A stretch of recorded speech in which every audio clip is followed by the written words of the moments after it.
everyone, and welcome. If you're just joining us, we'll get started in a few minutes here. We're really glad you're here today to hear some fantastic readings from the Gilbert-Chappell Distinguished Poets Series. So we'll get started in just a couple.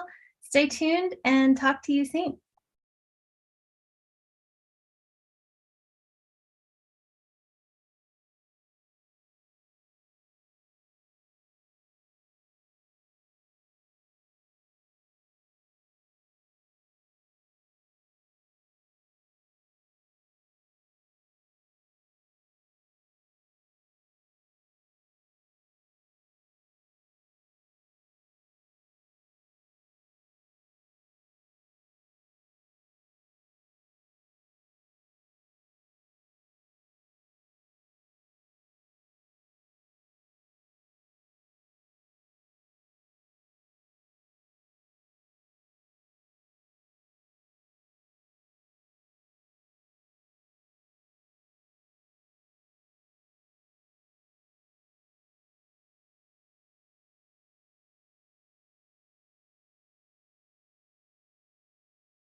Hi, everyone. Welcome. I'm so glad you're able to join us this fine Sunday afternoon for our Eastern Region Gilbert-Chappell Distinguished Poets Series reading, featuring some fine poets who you'll hear from shortly.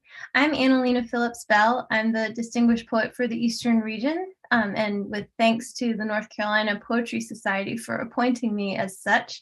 It is an honor and a privilege, and I am lucky to work with Kelly Jones, who's the coordinator for the Eastern Region and also the editor and designer of the Witness Anthology, which collects poems from across the state from poets participating in this series. And Kelly, I imagine, will tell you a little bit more about that in a minute, but for the moment, I just want to give props to him for all the work he does behind the scenes to make this program go. And he's going to tell you a little bit about next year's program too. So if you're curious or interested in joining us, he'll tell you how to apply, as well as how to get your hands on a copy of this beautiful anthology. Kelly? Thank you so much, Annalena. It's been a great, great year with these poets and poets from all across the state in the Gilbert-Chappell series. David Radovich is here joining us. He is the statewide coordinator for Gilbert-Chappell. I just want to tell you a little bit about it because it's been a very, very important program for not only the North Carolina Poetry Society, but poetry in North Carolina in general. And the Gilbert-Chappell Mentor Series takes 3 distinguished poets and pairs them with a middle school student, a high school student, a college student, and an adult student. And the distinguished poets and the mentees work intensely on poetry, polishing, working towards a reading and a publication. And we've just published our 2022 edition of Witness, 100 pages long. I think it's our largest edition ever, and it's available on lulu.com. I have just a screenshot up in the corner there, but if you go to lulu.com and search for Witness 2022, you'll find it. And I just thank these poets from across the state. The work was really good this year, as it is every year, but exceptionally strong. So it's a great program. I went through the program and it affected me immensely and had a huge positive impact on me. So I'm a big believer. And if you're interested in applying, if you'll go to the North Carolina Poetry Society website, it's there, I believe in the news section, there's a section for the Gilbert-Chappell series, and the applications, I believe, are being taken now. So we are looking for new poets to mentor and develop as part of the mission for the North Carolina Poetry Society. Great. Thank you, Kelly. And thank you so much, David, for joining us. It's always so good to see you, and another person who does incredible work behind the scenes to make this series possible across our whole state of North Carolina. So thank you, David. And thanks to everyone who's here. If you're joining us by Zoom, I've put links to a couple of the things that Kelly mentioned in the chat. If you're watching some other way, you can find the anthology and the application process in the ways that Kelly described at the North Carolina Poetry Society website and at lulu.com. All right, I think it's about time to hear some poems. What do y'all think? I'm going to get us started. So our first featured poet today is Leah Dew, one of the 4 poets I've been working with this year. Leah is from a little town called Clarendon, North Carolina, and she says this can attribute to her passion of escaping rural life and traveling the world. But I want to tell you that in her poems, Leah is already traveling the world. You will hear references to art, to Greek mythology, to all kinds of cultural phenomena that make it into these finely crafted poems that she is making. Leah got her start in the poetry world in a community festival poetry contest, and she is one of the state's first youth poet laureates and has been working this year as well with our wonderful North Carolina poet laureate, Jackie Shelton Green. So y'all please welcome Leah Dew. Okay, the first poem I'll be reading is called Time Constraints. The concept of time holds many interpretations. Some exploit life with the excuse of scarcity, not giving a second thought of damage and reputations, concealing their hidden fears of falsehood furtively. Others crave an all-consuming distraction, searching for the illusion of expansion and artifice, getting lost within various appealing factions, each condemning one another on preferred satisfaction. Both sides of a non-existent spectrum believe the other a waste, trying to convince unchangeable minds their separate solace.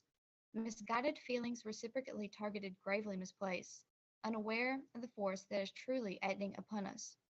What neither understands is the absence of truth. Time lacks care for the people it affects, continuing to carelessly snatch our fleeting youth, leaving all assumed interpretations void with misdirect. My second poem I'll be reading is In Vain Attempt.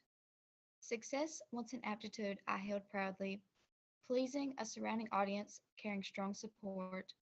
Praises suited for Achilles shouted loudly, an open ankle to be soon easily warped. Struck with a creeping intimate feeling, a lack of hands on a forgotten wheel, an attempt to regain control is most appealing. However, an unstoppable force gives an uneasy feel. Unconscious efforts worked wonders for a rudimentary task, allowing smooth sailing for an ambitious mind. Now, underdeveloped habits refused to ask, causing stormy waters to begin to define. Life looked as though drawn in a haste, for I lacked the needed artistic ability. Things felt as insecure as old paint, and I longed for the acrylic stability. The third poem I'll be reading is called A Rude Awakening. Witnessing the Renaissance-like scene unfold before me, allowed a first-hand Jean-Baptiste masterful painting, Versailles ceiling filled with shades of hurt and uncertainty, an accidental splotch of red forever staining, an act so unholy to leave a tree fruitless, virtuous traits of integrity throw aside, for your betrayal felt as though of Judas, without the remorseful suicide. The end was an unexpected rapture, revenge begged like sinners before a church door, a picture I hadn't wished to capture, the light unknowingly blown out would shine nevermore.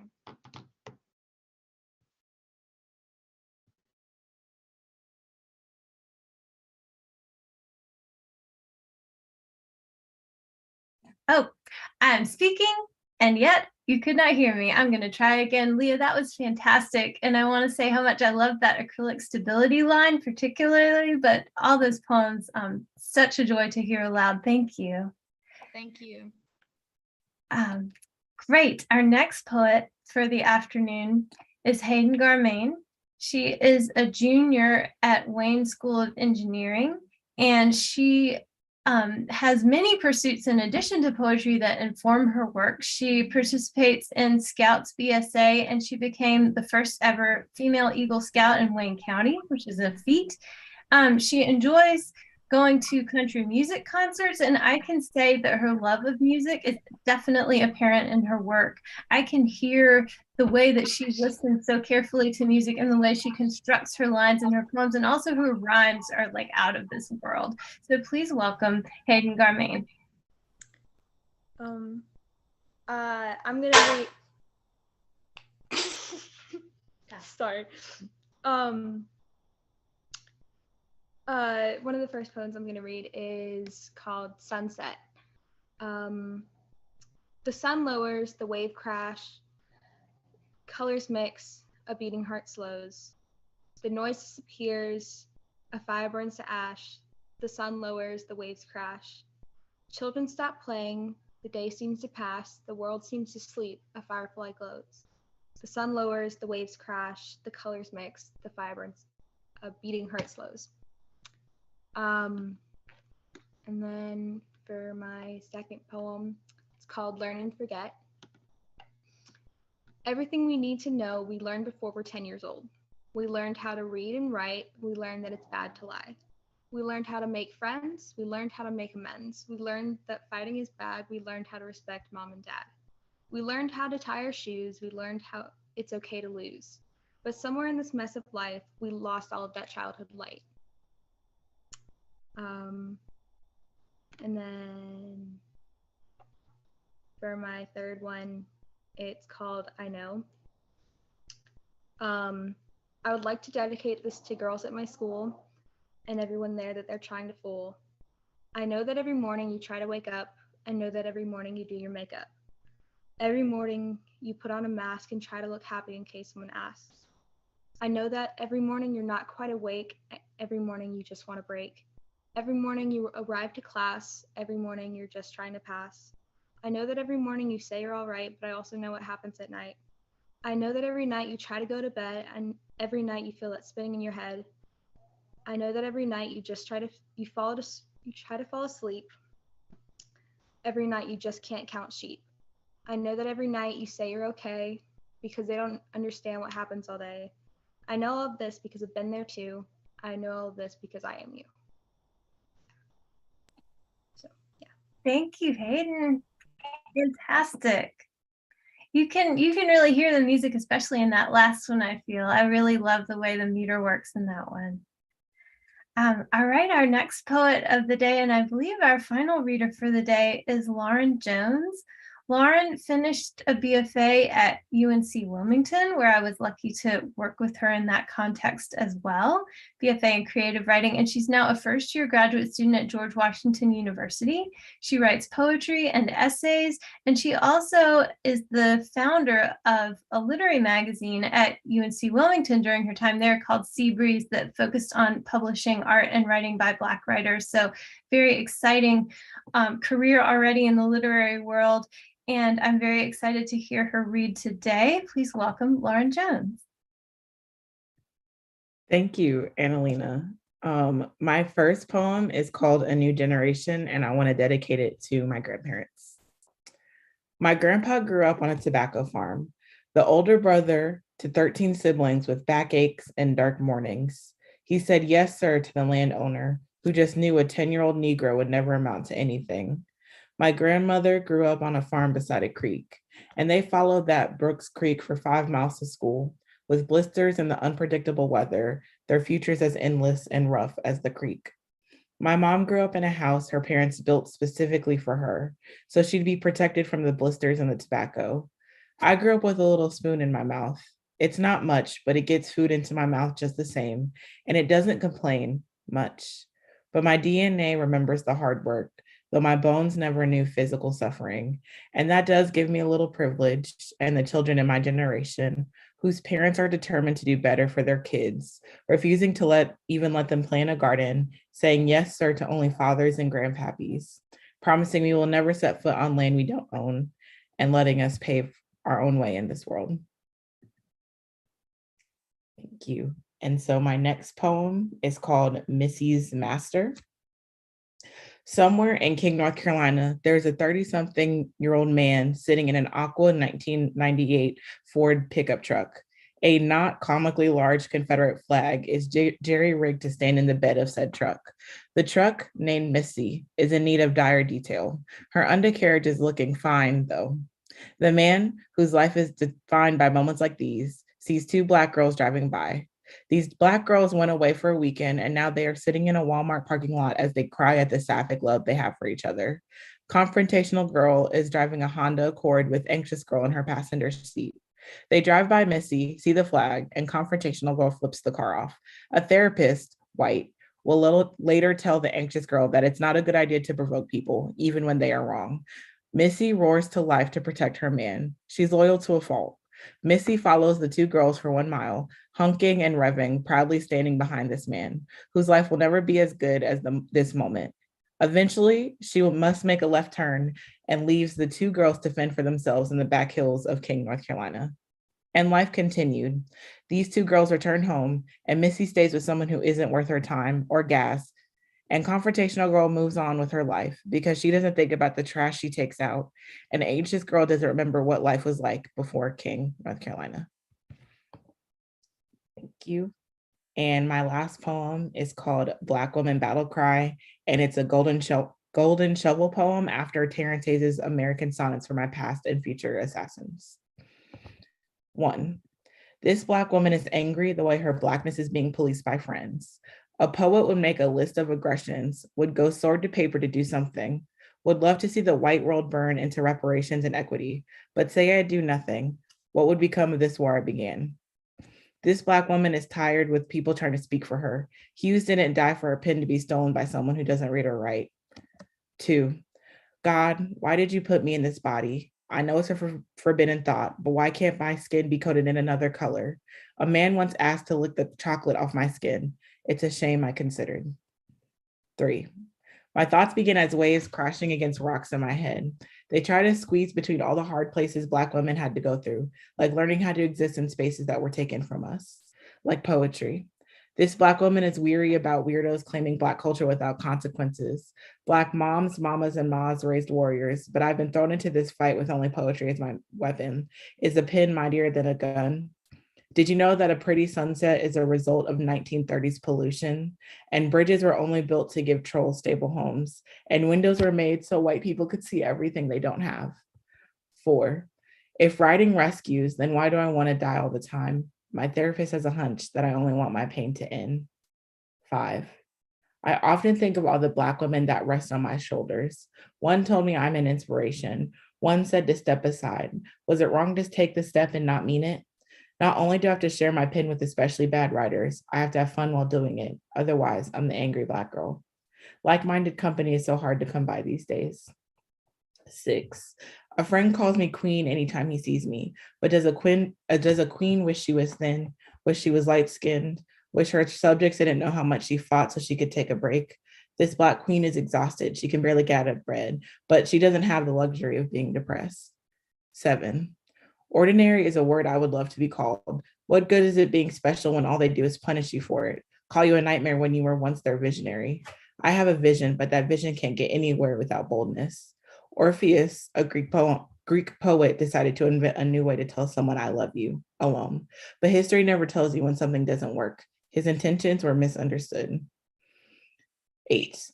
I have it in writing that I'm as misunderstood as his intentions. We're forced to react to the insecurities of our oppressors like they're our problem.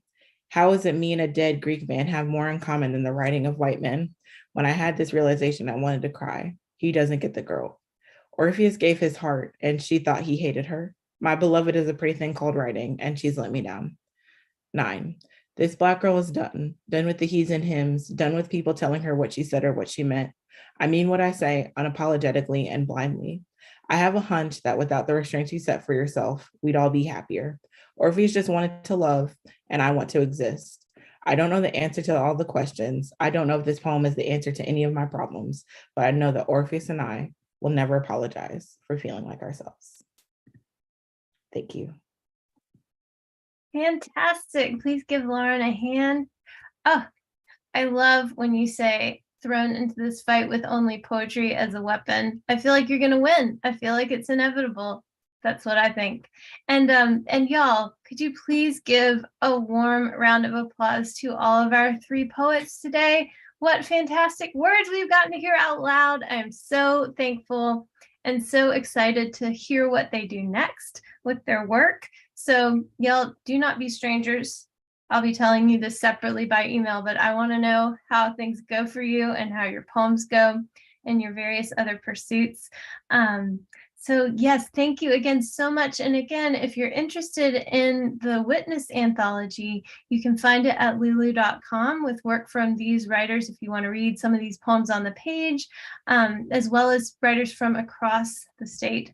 And thank you again to Kelly Jones and to David Radovich, our Eastern Region Coordinator and the State Coordinator, respectively, for the Gilbert-Chappell program. If you're interested in joining the program from anywhere in the state, you can apply at the North Carolina Poetry Society website.